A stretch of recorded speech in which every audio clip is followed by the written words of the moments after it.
Rally mode. We all know we love it when Donald Trump is in rally mode. He was in North Carolina last night. And look, before we get to the clips, understand something. What he's doing is prepping the field. Anybody who's ever been to battle, any one of these generals will tell you one of the most important things you can do is choose your battleground and prepare your battleground. So when he's constantly putting out these tweets talking about how the DNC is going to screw Bernie, he's not doing that just to troll people. I mean, yeah, he's doing it to troll people too. He's doing that to get Bernie's people fired up. They're already extremely sensitive about the fact that they think their guy's going to get screwed. When Donald Trump stands up at a rally and says things like this about Joe Biden, it's because he knows there's a decent amount of truth to it, and this is going to land for some people. Listen. For Sleepy Joe, he doesn't even know where he is, what he's doing, or what office he's running for. Actually, I honestly don't think he knows what office he's running for. And it doesn't matter. You know, maybe he gets in because he's a little more moderate, so maybe he gets in. But he's not going to be running it. Other people are going to. They're going to put him into a home, and other people are going to be running the country. And they're going to be super left radical crazies. That's true.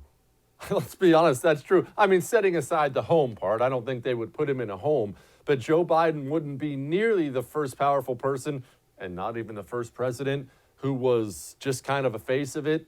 Look, I don't know whether what we see out of Joe Biden every day now, I don't know whether that's just Joe Biden. He has been a walking gaffe machine his whole life, or if there's actually something wrong. And to be honest with you, as much fun as we have, I wouldn't poke fun at him for that. Maybe there is something wrong. I'm not a doctor. I'm not a psychologist. But I will tell you, it does matter to voters. Even though voters won't admit it all the time, it does matter. When Hillary Clinton was coughing all the time during her presidential run, it mattered. When Hillary Clinton had to get chucked in the back of a van in New York City and it got caught on video, that mattered to people. When you're electing the man or woman to lead your country, you expect a certain amount of physical prowess there, or at least physical and mental ability. And Joe Biden, the truth is he didn't know what he was running for. Just the other day, he said he's running for Senate. You can say that's just a word screw up, but it's all the time with him. He's never getting things right. He can't get through a 5-minute speech without screwing something up big time. And if you think that's not going to land, what Trump just did with some people, think again. That's going to land. Yes, you can get a laugh out of the crowd, but the truth of the matter is this.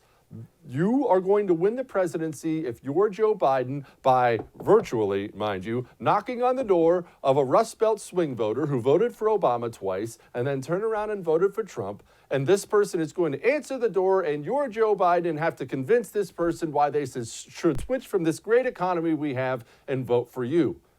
Is Joe Biden convincing anybody of that? Because he's the safe, nice pick? Look, they're making the same mistake that we made back during Barack Obama's during Barack Obama's reelection run. Remember what we did? Well, I mean, I hate Barack Obama, but we can run anyone against that radical and they're going to win. Screw Obama. Let's pick somebody safe. And we did. We picked milquetoast mom jeans Mitt Romney, and we got our doors blown off. Why? Well, it's hard to beat a sitting president. It's virtually impossible to beat one with a good economy. And contrary to what everybody says, people don't actually want change, especially when things are going relatively well. Nobody's life is perfect. No president is perfect. But when things are going relatively well, people don't want change. That's why presidents get reelected all the time. They get into office, and oftentimes through nothing they did. But we're in America, and things are going well, and people look around and they're like, well, I mean, things are fine.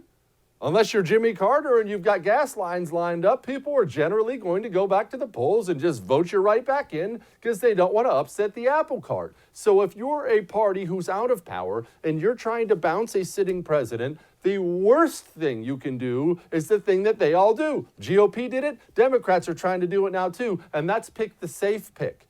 No. You need to take chances. You need to swing for the fences. Democrats are under the impression they just need to make contact and run for a little single. You need a home run, and you need it to be a big one. I think Democrats should take a chance on Bernie Sanders. And yes, I think he's going to get his doors blown off. But you need someone outside of the box. If you think you're going to run walking gaff machine Joe Biden up against Donald Trump, a juggernaut like that, a political phenom with a good economy and a foreign policy people like, then you get what you get.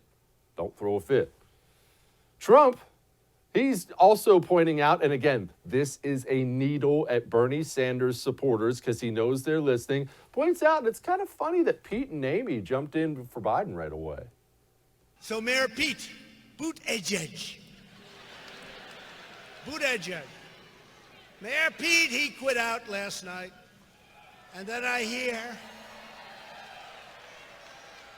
a senator from a state, we're going to win. We're going to win that state. But she dropped out. Sounds like they made a deal, you know. They both supported Sleepy Joe. You know why? They made a deal. You know why? Quid pro quo. That's why. No good. Quid pro quo. Quid pro quo. They made a deal. Impeach them. They should be impeached. They should be impeached. Don't expect Trump to lose that saltiness about being impeached at any point during his presidency. You're going to hear him say the words impeached about someone else a lot because, as any president would be, he's a little bit bitter about it. And frankly, he should be. Hey, thanks so much for watching The First on YouTube. If you liked what you saw, go ahead and like and subscribe. You heard me. Like it, subscribe. You'll get a lot more of it and a lot more of me.